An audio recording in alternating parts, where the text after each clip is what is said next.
What's going on, people? It's your boy Travis, Horror Movies Uncut. Submissions and Slashers in the building, episode number 49. We are proud to give you the latest and greatest news from the independent film genre world. As always, make sure you find us at hmuncut.com. That is Horror Movies Uncut. That is the illustrious home of the Submissions and Slashers podcast.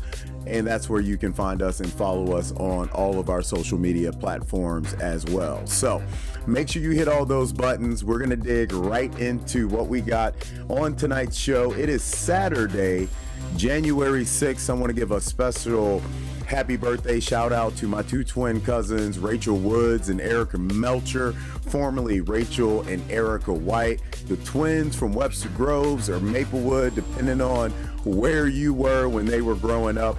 But it's their birthday today, and I want to give them some love and wish them the best as they extend. They are always the first birthday shout out I have in the new year, with them being on the 6th. So what do we got on today's show? As I mentioned, we got to finish up what we started on the last episode, which is the best and possibly worst reveal of 2023. We got a review for the film NIGHTSWIM. Like I told you guys, I was going to get a chance to go see it. Wanted to get this review and all this stuff up done yesterday. Always something in the mix. Didn't get a chance to.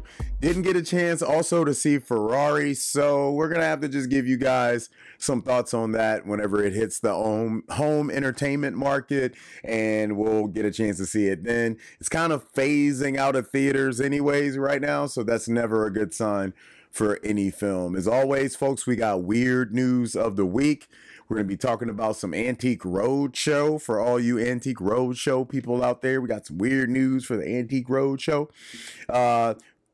Outside of that, big budget action thriller to see. There is no indie film shout out from below the grave this week. The films that are streaming this week are still the ones that we mentioned in the last two episodes, because we are finally getting to that. So I apologize. There will be no updates on that, but we're still going to give you guys a couple reveals, a couple of news updates, and of course, a review for the new film that's in theaters right now that everybody's seeing on the horror tip. That first horror film of night. It's called NIGHTSWIM, and we'll be jumping into that right when we come back. So don't you go anywhere, no matter where you're watching, listening this, whatever the platform is. Make sure you hit that follow. Make sure you hit that like, hit a comment, hit a subscribe. We'll be right back. Submissions and Slashers, episode number 49. Here we go, folks. 2024. All right. We here. Welcome back, Submissions and Slashers, episode number 49. Your illustrious host, Travis. If you don't know who I am, hi, how you doing? Appreciate all the new listeners that we got out there. We're going to be adding so much more to the platform, like I've been saying for years. So don't you go anywhere. Things are going to get a lot fun from this point on. And if you've been with us for the journey thus far, if you're a Horror Movies Uncut subscriber as well, you know how much I appreciate you. And I'm so thankful that you're following us into 2024, because we got a lot of great stuff on the horizon. As you guys see, couple days right into the new year. It's kind of quiet with news and things like that, but now we're kind of jumping into it all. So with that being said, it's fitting that we have a movie opening the first weekend of 2024 that is hitting our genre. Now, it is more of a big budget film, so this is not something that we're going to spend a lot of time on, but with it being a horror film, with it being kind of one of the first films of 2024, you know, at the end of the day, Submissions and Slashers, Horror Movies Uncut, horror films, the grandfather of all films, in our opinion. So, of course, we're going to give a little chit chat about this film. So, Bryce McGuire is the director behind this film. You got Wyatt Russell in this film. Carrie Condon, Amelie Haferly, and Gavin Warren. And they play a family that has moved into a new house. And the father is a baseball player, where you're kind of finding out that he's kind of in that limbo land where he might come back. He may not be able to come back. He's been diagnosed with MS. He's kind of like learning this new life. And it's almost like you can tell from the beginning he's not really accepting that he's, that he needs to kind of move on from his professional career. But from the beginning, they do a great job of really exposing what he's going through. And this is Wyatt Russell's character. And it's something to keep in mind throughout the whole course of the film, because anytime you have a film that's involving some sort of possession, even if it's not like religious, normally the character that already has some type of ailment, something going on, is the first one to get possessed. Okay. We didn't have to watch Evil Dead to figure that out.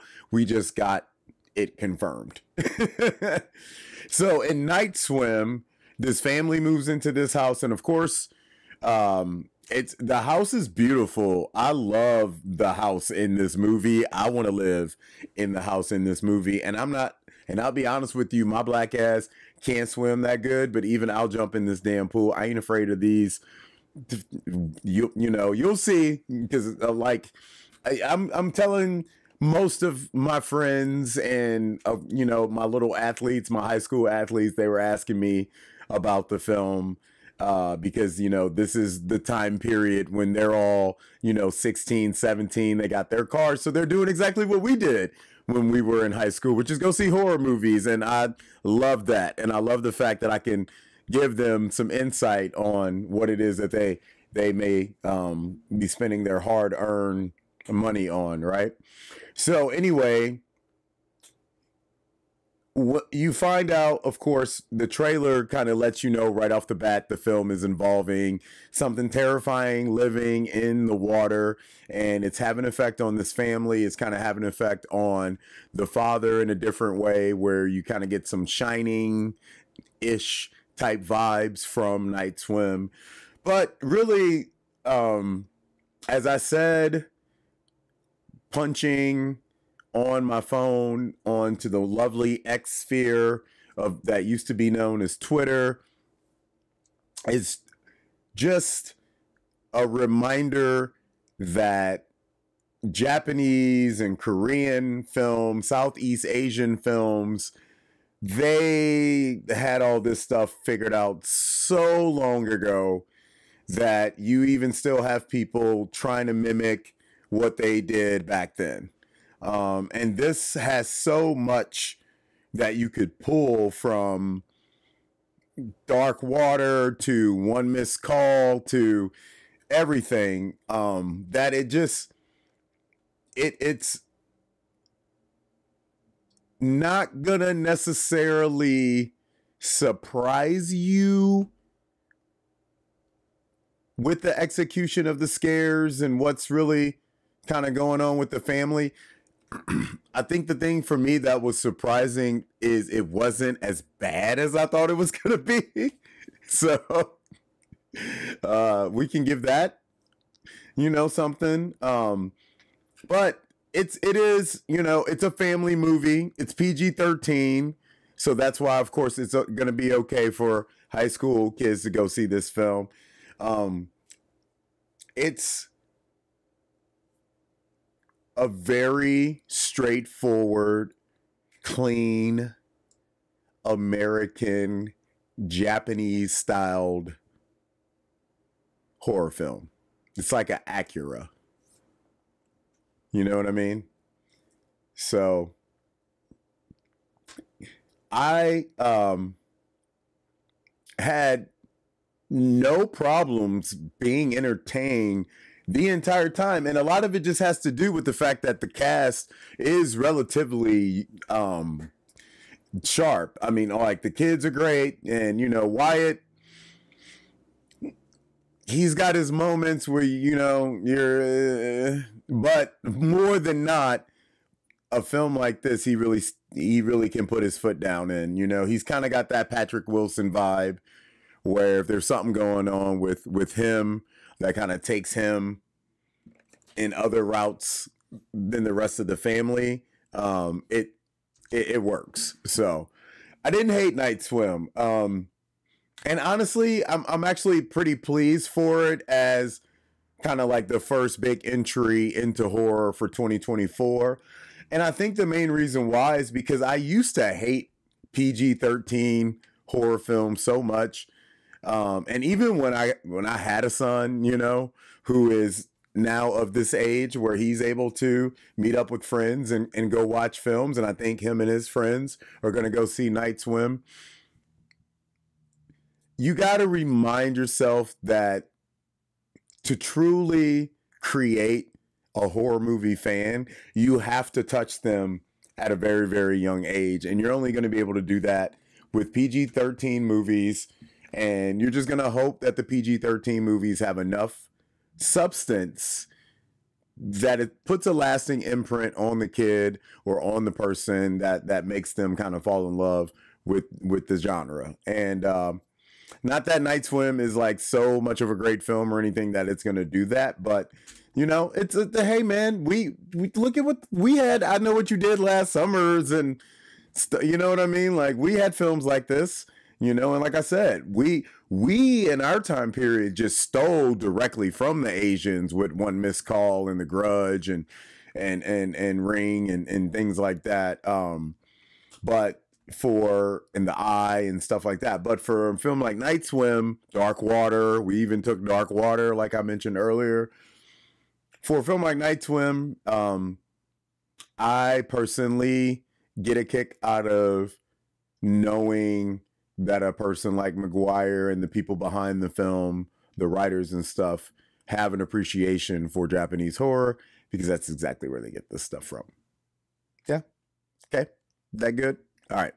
So that's Night Swim. 2.5 out of 5 stars is what we gave it. And for anyone that knows Horror Movies Uncut and our rating system, that usually means that, hey man, you should, if you are a horror movie fan, go see it. What else are you going to go see?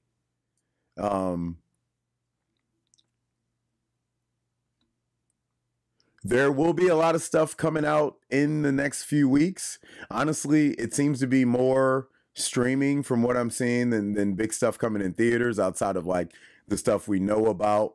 But you know, it's not a lot of stuff really for horror fans that's going to be populating theaters in the next couple weeks. So get it, like go definitely get with the crew and go see Night Swim. All right.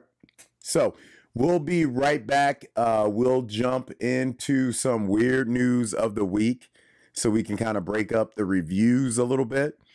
And then once we get done with weird news of the week, we'll kind of finish up with our reveal for the last 2 films, which if you read the article of our top 5 that we just posted on Horror Movies Uncut, you should know what those films are. But if you did not, we'll be back and we'll talk about that shortly. So don't go anywhere. People, welcome back.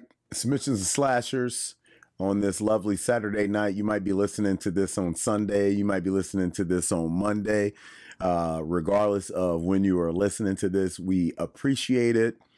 One of the things that we have started in this new season, number 4 of Submissions and Slashers podcast, is this little segment that we like to call Weird News of last week. I keep fucking that up because I always am thinking of this week, but it is from last week that I'm getting these news segments. So this actually was from this previous week. This was on Thursday that this news came out. And for all of my antique roadshow heads out there, I like to say hello, how you guys are doing. I've never really been a part of your community. I've never really asked to be part of your community. I don't really know too much about your community. I just know for some reason you've had this show on TV that's been going on for like 100 years from what I feel like, that people watch and they find these artifacts and these antiques, and or they might have, or they, you know. So the crazy thing is, when I was looking for something to talk about, there's a lot of stories about Guinness World Records that are being broken because it's the end of the year, so people are doing stuff like that. You got some lotto stories that are going on. And, you know, I'm like, man, this is like a new year. I was thinking about the lottery stories because I'm like, man, people are all, you know, people trying to get their money right now, people trying to get their lives right now. But luck is something that we all need, we all strive to have at times because it knows no bounds and it can open up doors for stuff that we want to do or just put us right where we need to be. So imagine that you went to like a yard sale or like an antique shop back in the day and you bought some little trinket, like some little piece of jewelry or something like that, and you spent only $25 on this, right? And one day you're sitting on the couch and you're watching your favorite show, which is Antiques Roadshow, and they're replaying an episode from 2011, and all of a sudden there's a collection of things that looks very, very similar to something you bought a long time ago. So you go look at what that is, and sure enough, it's part of that collection. That's what happened to Flora Steele, who was just chilling at the crib, watching Antique Roadshow. You know, like I said, there's so many episodes of this. I don't even know if people are caught up. I don't even know if it's still going on. I don't know. I just know people know about this show. First time I heard of Antiques Roadshow, my grandmother was telling me about it. She was really into it. She used to watch it. I think it was on like BBC or something. And I remember it being on like super early in the morning. She was watching it sometimes before she went to church, from what I remember. And then speaking of Grandma's Boy, the movie, that's a big segment in the film because he sets up the cable so he can start playing games, smoking weed in the house and shit like that. They find Antique Roadshow and they get stuck on it. So the crazy thing is on one of the Christmas episodes of this season, they brought Flora onto the show. They appraised it. They made sure that it was actually part of the collection. And this piece is worth $19,000, man. This is like one of the things where like, I feel like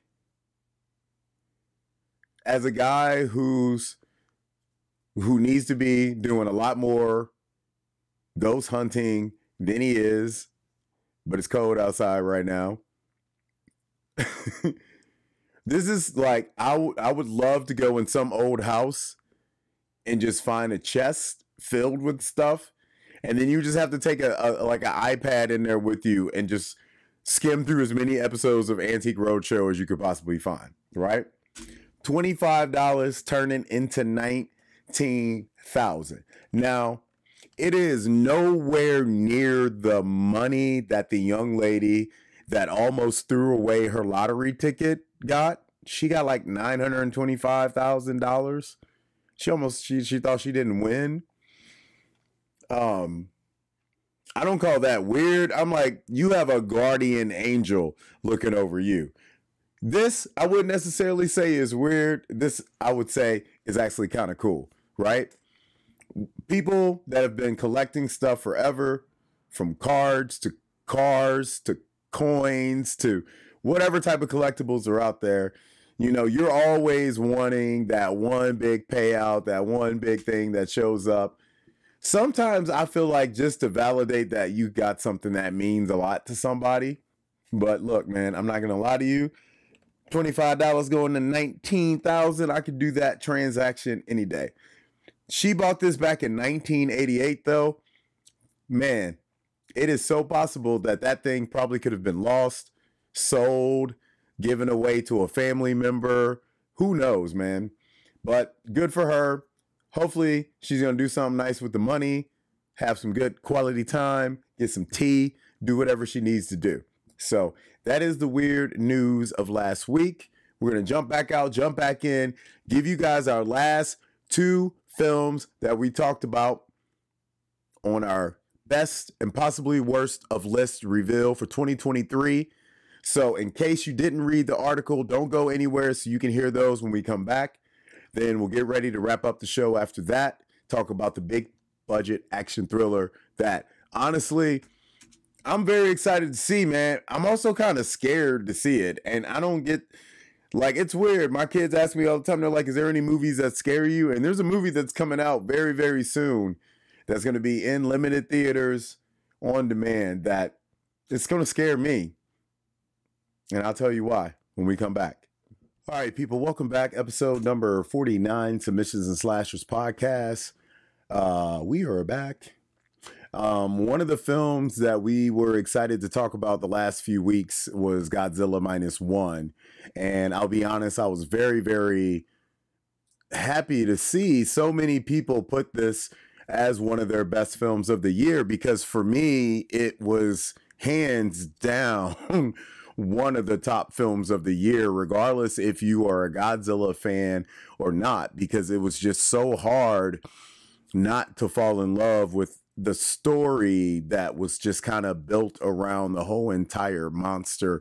And then what they did with Godzilla in this film, showing kind of like his roots and what he became and how it's all kind of impacting where we are now, which is one of the things that I'll be doing when I'm finished with this podcast tonight, is watching like the latest episode of the Monarch show, that Apple Plus. And the thing that is great is there's like no drop off from watching something like this. And this is a time period piece, Minus One, because as I mentioned in a couple episodes ago when we gave the review, the biggest thing about this film with the kamikaze fighter and the young lady who's kind of like the street drifter that ends up picking up the little kid, all the way to like the neighbor who just like hates this kamikaze fighter, who's now a widow and lost everything that she's had. You know, this is a time period, man, that was just something I don't think we could even fathom. Like dropping a bomb, like Hiroshima, you know, Oppenheimer going into Godzilla, you know what I'm saying? And Godzilla really becoming a story of what happened to the Japanese people post-bomb, and how dealing with something as devastating as that being dropped on them, then all of a sudden they got this created monster storming through that, you know, we find out eventually over time, you know, Godzilla is there to help us. But you know, our first interactions with Godzilla, G-Day, as people like to call it, it's never felt more than what the Japanese people felt. And I love the fact that even though you can look at this as a prequel, you can look at this as a remake, you know, it is a different story from the 1956 version.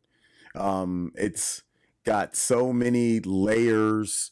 The fact that it's created from the same house that brought us the original, that kept us going with Godzilla until the American film showed up in the 2000s and late 90s and 85, you know, you really never got the, what I like to call, true point of view from the people in this era, in this land, when Godzilla first showed up.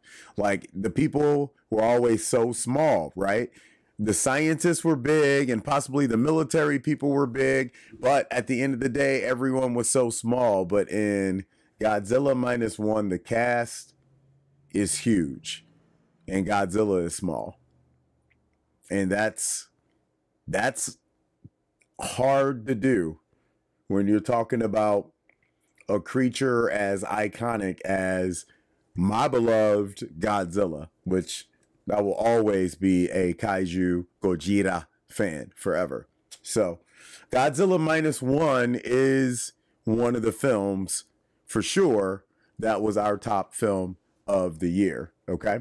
So last week, we gave you guys top films And we talked about Strange Darling. We talked about Black Mass.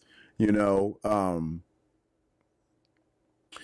if you read the article, you were able to get a quick kind of summary of the things that we loved about those films. If you watched or listened to last episode, then you really got an understanding of why films like The Black Mass stuck out to us so much. You really heard why When Evil Lurks is just such an empowering horror film that's out right now. And you know, those three films, Strange Darling, When Evil Lurks, The Black Mass, they all have a lot of deep underlying human kind of problems going on. Godzilla is like the humans created the problem, you know? So for me, I'm very, very happy that I'm able to just get the chance to watch so many films, because then it allows me to see a blending of all of them at a time.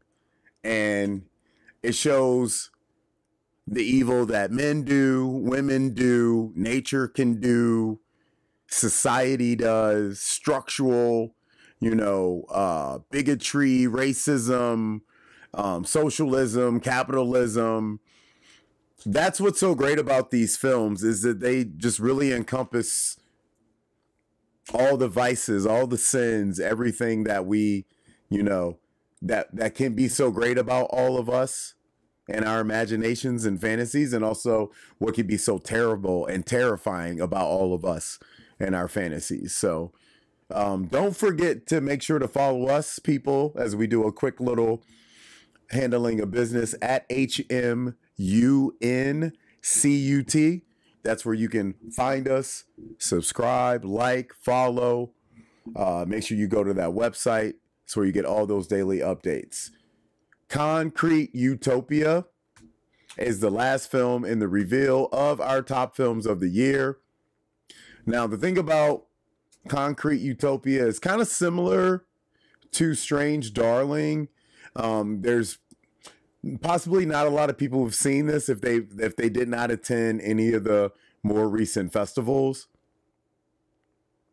Me personally, I feel like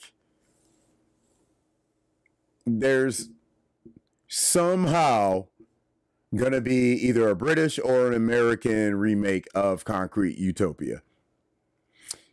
It's got so many amazing characters. The storyline itself is fantastic.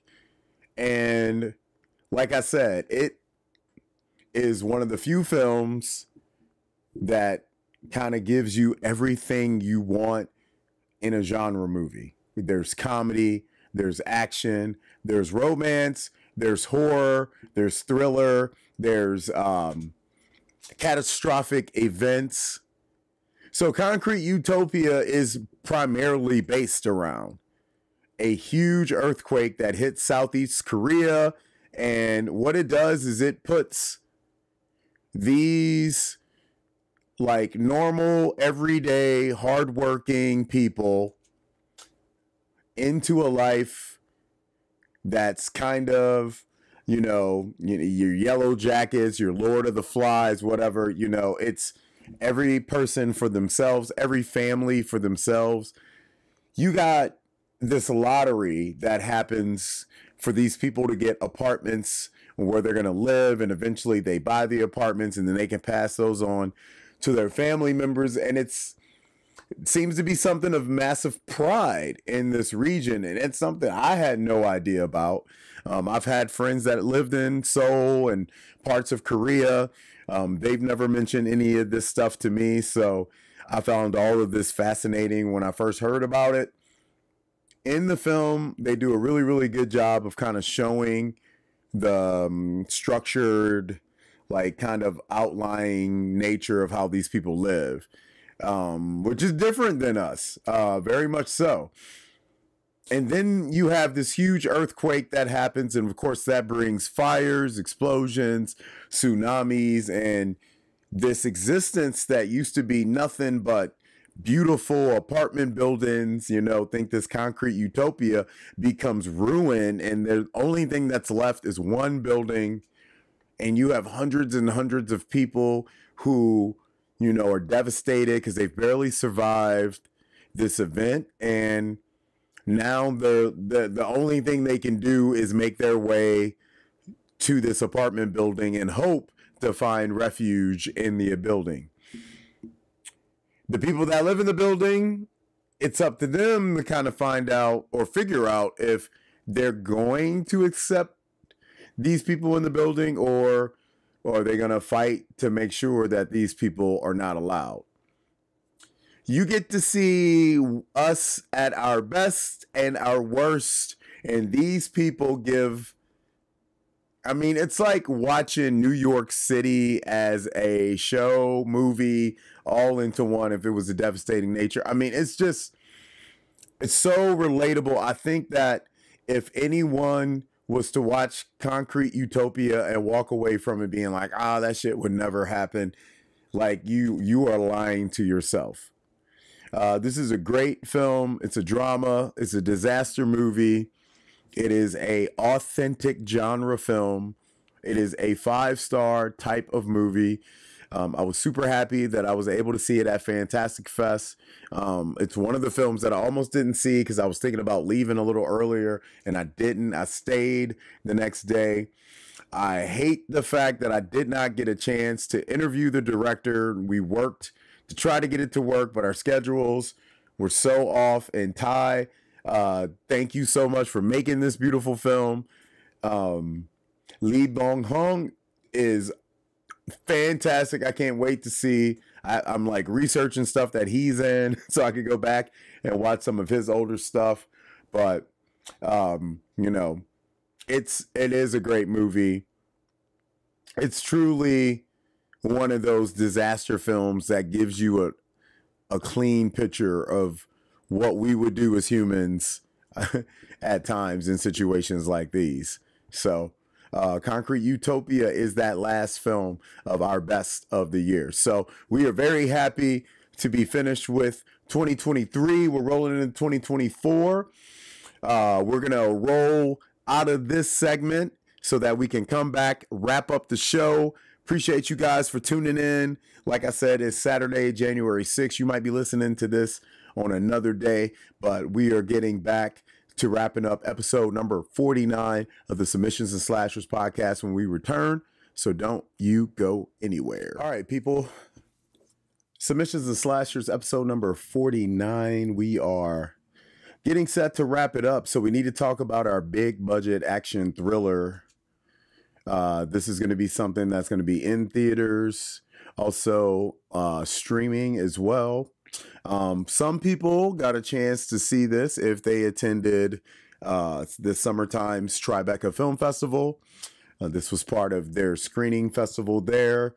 There's actually a couple reviews up for it right now. Critically, doesn't seem like it's giving some of the best reviews from what I'm seeing, but I think this is going to be a film that a lot of people will be excited to see. If you've seen the trailers for it, it is ISS, International Space Station, and that is the new sci-fi thriller that will be hitting theaters from Gabriella Cowperthwaite.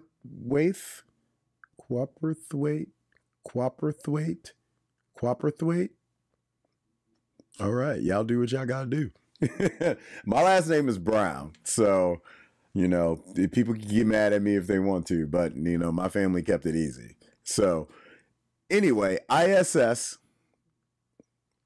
January 19th is when it'll be in theaters, and then shortly thereafter it will be hitting platforms all over. It is a film involving two space stations, the Russians and the Americans, and during the time period where they are pretty much like enjoying each other's time. They're becoming friends. The space stations aren't too far from each other. They're right across from each other. You get to see this bond from the minute you see the trailer start. And then there's destruction and turmoil below.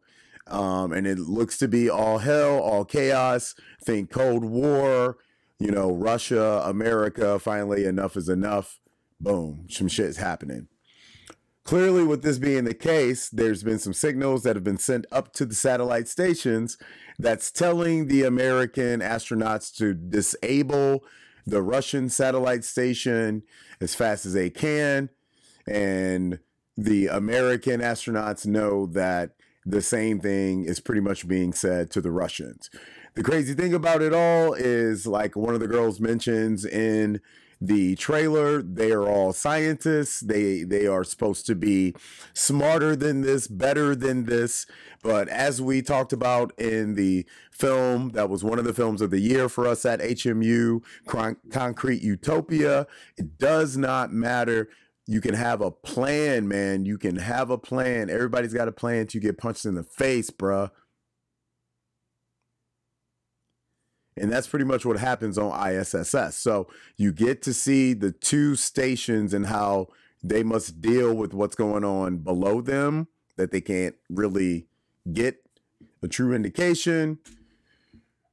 But then turn in, fighting, going against the people who are their comrades, you know, which is the Russians. So it's been a while since we had any really good Cold War sci-fi action horror stuff. So I got a feeling ISSS is going to be something that a lot of people will really like.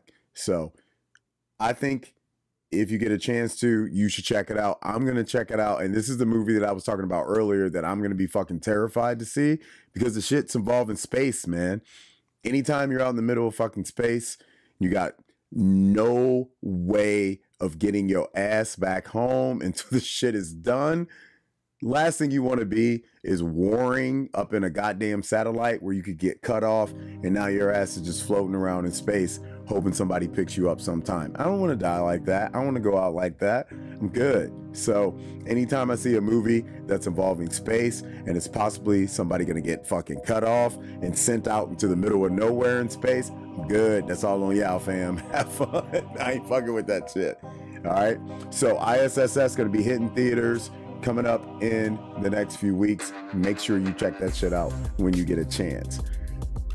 To wrap up today's episode of the Submissions and Slashers, one of the things that we will say is on the next episode, we are going to be looking at some of the films that we consider the films you should be watching out for in 2024. And we're going to talk about some sci-fi films, some horror films, some action films, and some crime, dark comedy thrillers as well. But for today's episode, that's all we got, people. Episode number 49 in the books, just like that. We will be back later on next week with episode number 50 of the Submissions and Slashers podcast. Till then, make sure you follow us. Make sure you let people know if they need a new podcast to listen to going into 2024 and they want to hear about some movies that they may not know of. Submissions and Slashers is where they want to get their information. Horror Movies Uncut is where they want to go and subscribe to that website so they get those daily updates on the news that we're providing for you guys. All right, people, we are out. Have a good rest of the weekend. We will catch you on the next one.